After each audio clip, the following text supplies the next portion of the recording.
So when I see something like the Ritz Carlton logo, I don't think of the design or the redesign. I don't think of the literal logo, which is a lion's head severed and impaled on a crown. Look at it. It's violent. But we don't think about that logo. We think about our experiences there or ones we've heard. When you see that, what words pop into your head about Ritz Carlton? Shout it out. Service? Expensive? Yes. Luxury? Yeah, all yes. Right? All yes. So when I see the logo, I think of the last time I stayed at one, which was the Ritz Carlton, I believe, in Philly, and it was amazing. And also, I think of the most extreme story I know about the Ritz Carlton, which is Joshie. Now, Joshie is a giraffe, and a poorly stuffed one at that. And he was left at the Ritz Carlton Amelia Island Resort in Florida. Beautiful resort, have been there a few times.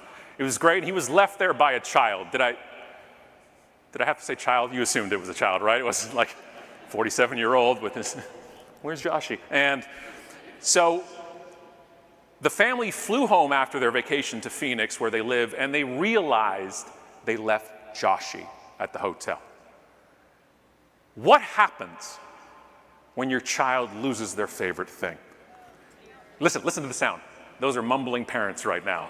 Then we have to go the whole thing. We got to live 3 days. It's just a giraffe. How many of you have kids that you know about that you'd stake claim to in court? Okay? So Allison and I have 5 children. And yeah, it was just an involuntary response. And so the youngest 3 are hers, the oldest 2 are mine. We had a merger a while back. If I can be totally honest with you for a moment, it was more like a hostile takeover. We had to let a few kids go. It was redundancies, like a few redundancies in departments. We already had a sarcastic one, we had an athletic one, you know what I mean? We had the geek, you know what I mean? Yeah. Yeah, we had one that asked a little too much like his dad. Yeah, those kids, yeah. But we're a much more efficient family now, much more streamlined, and frankly, much more profitable. So, and let's just say the last shareholder meeting went splendidly. It was great, it was wonderful. But you know what I mean, right? So if you have it, your day is done, okay? You need to form a search party. You need to elect volunteer leaders of each committee to find this thing. You need to find out if you can buy another one somewhere and then just rub it in the worst things in the world so it looks the same. So the father did what any good father would do in this scenario, and he lied to his son, and he said that Joshie was on an extended vacation, which I thought was great in a pinch, right? Like, I was like, kudos, Dad. You really did what you're supposed to do, except you've only bought yourself like a week, right? Because the one thing I know about kids, they don't frickin' forget, right? I forgot what I just said 3 sentences ago, but your kid will never forget. They'll bring it up like at your funeral that you didn't get Joshie back. So you bought yourself a week, and if you don't find him, what do you do at the end of the week? Well, he determined he doesn't love you, and he's staying at the Ritz Carlton for the rest of his life. So he calls up the Ritz Carlton, and he begs, and he pleads, and he prays that they found him, and they did. Now, that should be the end of the story. That could be the end of my talk, because somebody just got something back they lost in a hotel. If you stay in a lot of hotels, you know, like me, my life is on the road. I only speak at conferences. What I'm trying to tell you is I don't have a job. And so like I've lost 23 phone chargers in hotel rooms this year. And so you know you're not usually going to get it back. But not only did they find him, and not only did they overnight him back to the awaiting child at no charge to the parents, but they also sent back photos of his extended vacation.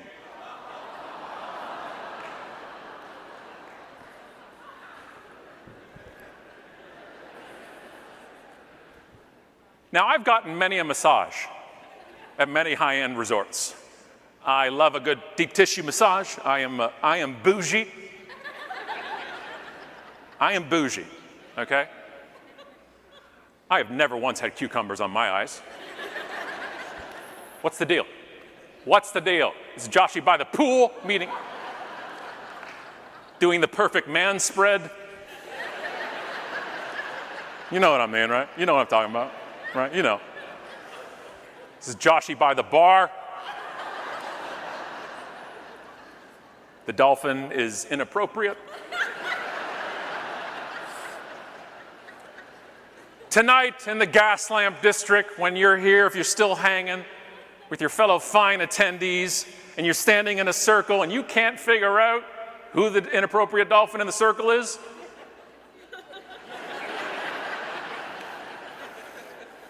it's you. That's just science, kids. It's just how that works. It's just how that works. This is Joshie working in loss prevention.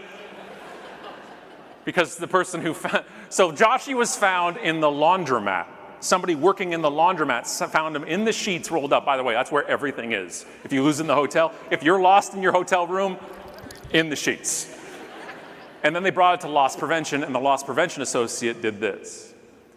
And now that he works for the Ritz Carlton, because obviously he has to pay for his stay at an average room rate of $579 a night, thank you, not to mention parking, that they had to make him an ID badge. It's laminated. If you didn't say aw just now, or did not have the emotional response, like had a little bit of a tingle in the back of your neck, you're what's known in the industry as a psychopath. Yeah. Therapy's a great choice. If you felt nothing for this, it's a good indicator right now that talk to somebody. Just talk to somebody. Talk to somebody. Okay, great.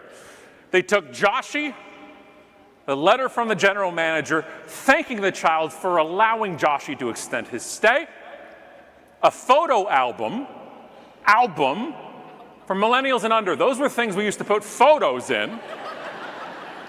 It's like your phone, but sticky pages that you had to pull off and put in. And then they would fade slowly and turn to like a urine pale color. But grandma was proud, so you had to look at them. But this is the thing, they not only did all, they went above and beyond. So what do you think the father did when he got the package?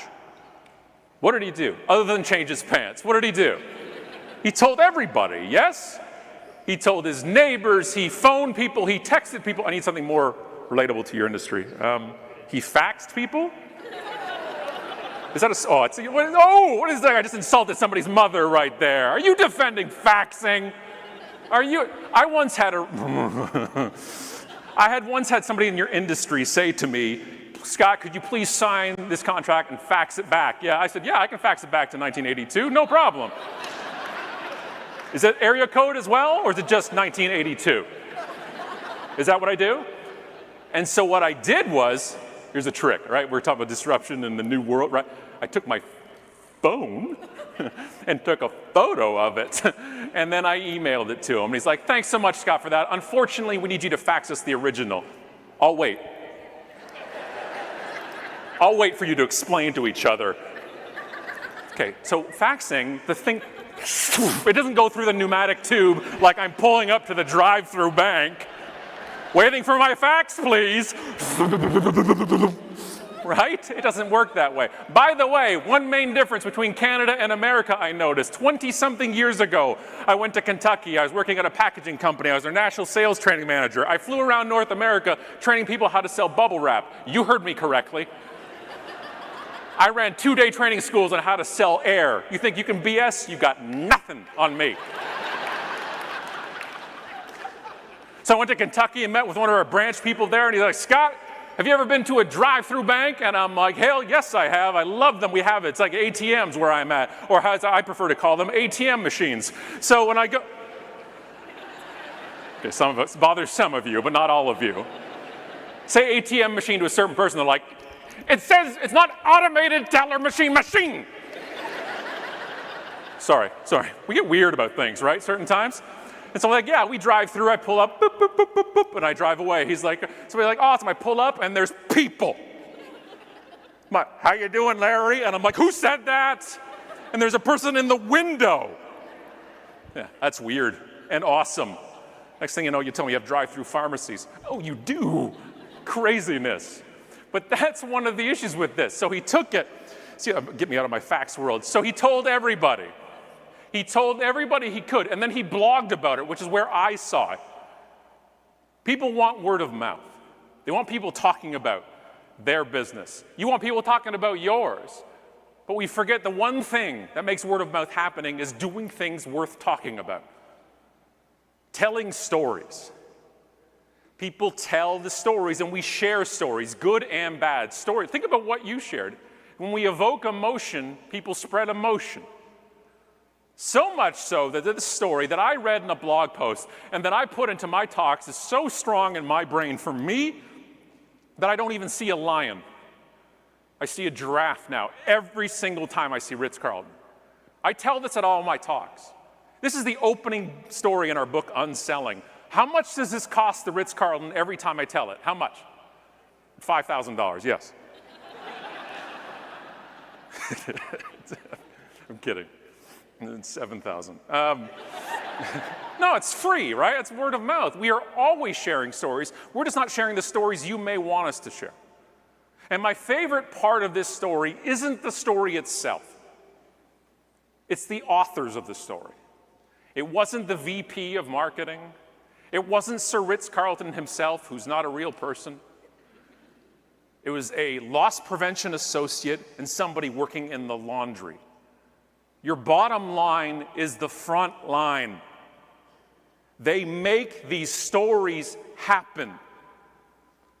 And if we don't take care of them, the stories that happen aren't ones you want told.